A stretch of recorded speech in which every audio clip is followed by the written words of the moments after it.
Aux suites de la commission spéciale sur la question de mourir dans la dignité, le dépôt d'un projet de loi à l'Assemblée nationale est attendu d'ici juin 2013. Ce projet de loi constitue un enjeu très important pour la société d'aujourd'hui et de demain. La commission ne parle pas d'euthanasie parce qu'elle dit que c'est un terme péjoratif.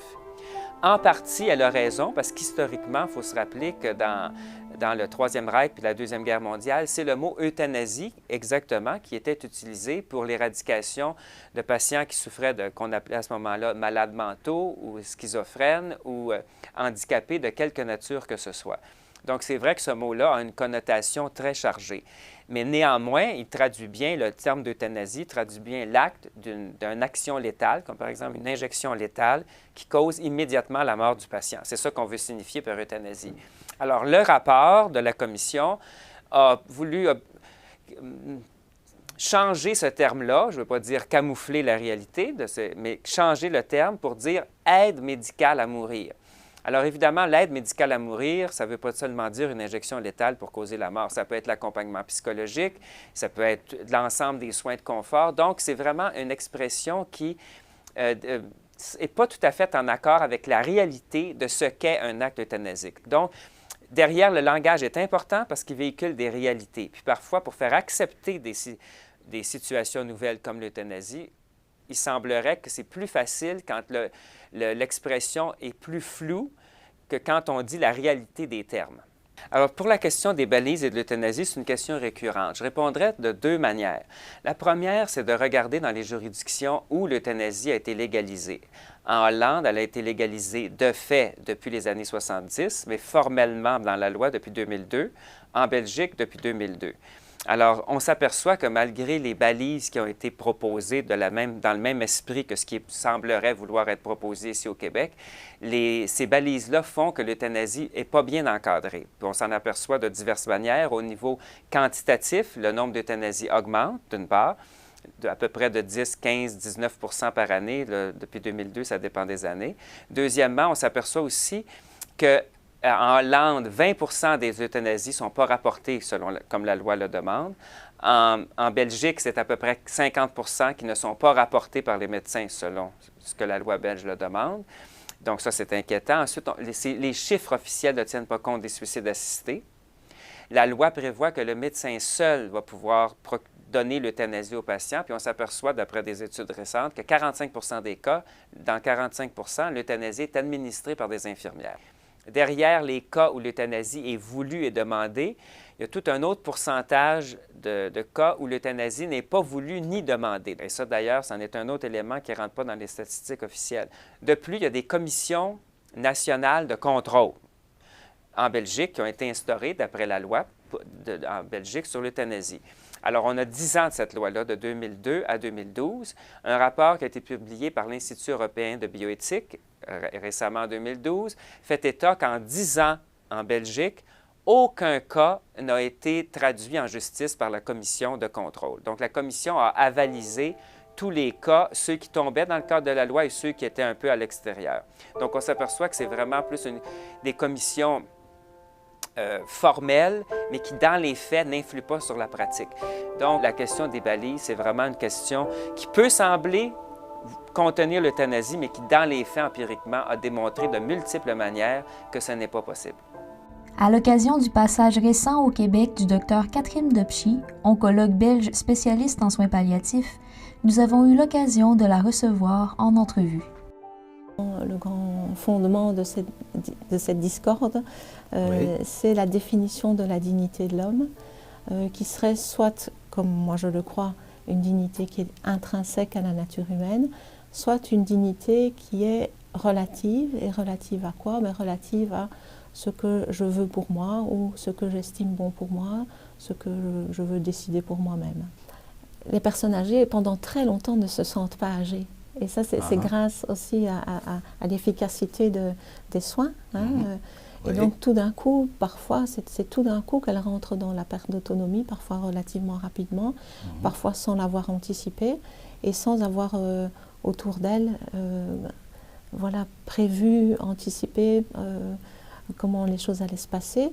Et puis les proches autour, eux non plus, n'ont pas anticipé ça parce que on pense qu'on a droit à être à 80 ans en excellente forme, quoi.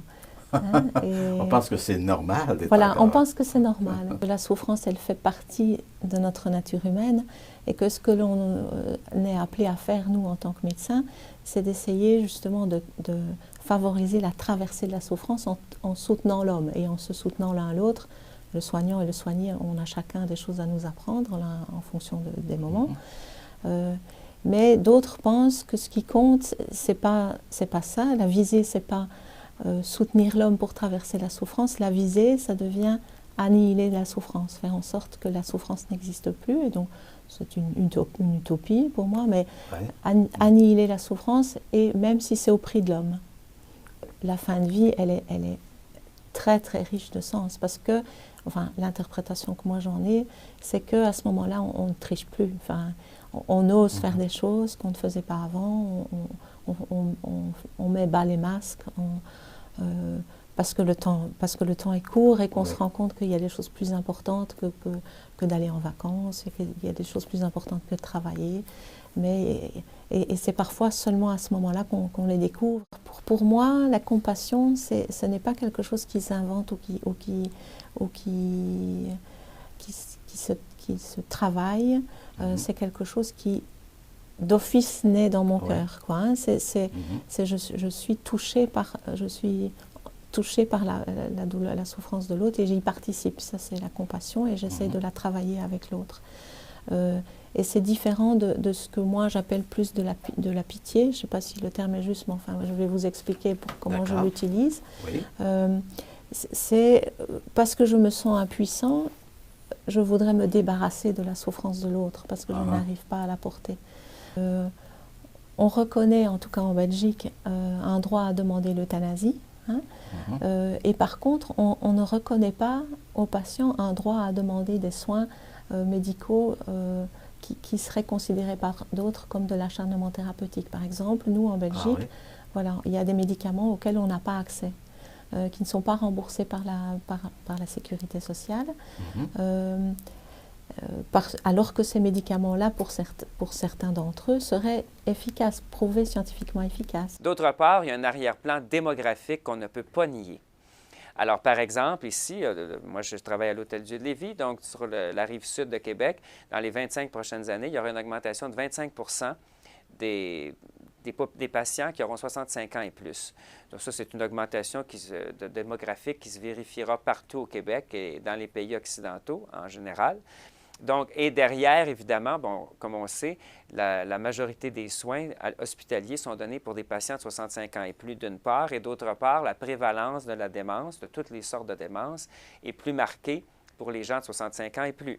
Donc, on s'attend à avoir une lourdeur de soins à donner de plus en plus marquée, ce qui pourra, avec les restrictions budgétaires ou les problèmes économiques des diverses instances de gouvernement, poser des questions quant aux soins à donner à toutes ces personnes.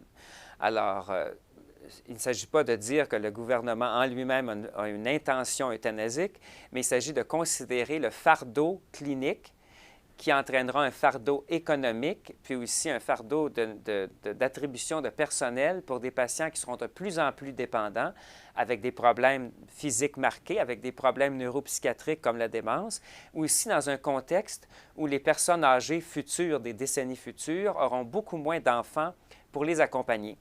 Alors souvent maintenant, on a des patients de 80-90 ans qui ont 3, 4, 5, 6, 7 enfants.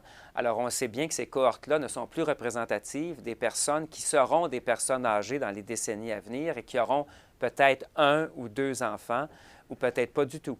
Donc, on se rend compte que juste la composition familiale, si vous voulez, autour des personnes qui seront en nécessité d'avoir des soins, va beaucoup être modifiée, ce qui va encore accroître davantage le fardeau sur l'État pour prendre soin de toutes ces personnes. Il faut passer absolument par une meilleure éducation de la réalité de ce qu'est l'euthanasie, puis ce que sont les besoins des patients en fin de vie. Il y a souvent des positions qui sont prises dans les médias, mais qui ne favorisent seulement qu'un aspect, en général, pour l'euthanasie, ou qui prennent des entrevues avec quelques personnes, mais toujours dans le même sens pour l'euthanasie.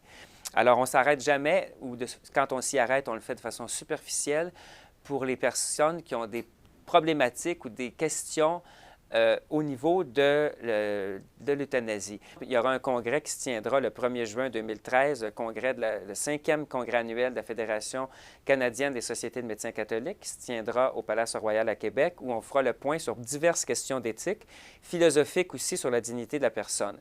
Alors, je pense que ce qui est important, c'est de se mobiliser aussi. Et récemment, il y a un collectif de médecins comprenant 3 anciens doyens de faculté de médecine au Québec sur 4 facultés, comprenant également des directeurs de services professionnels, donc 24 médecins, un collectif de médecins sur le refus médical de l'euthanasie qui s'intitule « Soigner toujours, donner la mort jamais ». Alors, les gens peuvent aller consulter le site. Et là-dessus, il y a une pétition qui s'adresse spécifiquement aux médecins, mais il y en a aussi une adhésion qui peut être sollicité par tout citoyen ou tout membre du personnel de la santé ou toute personne intéressée.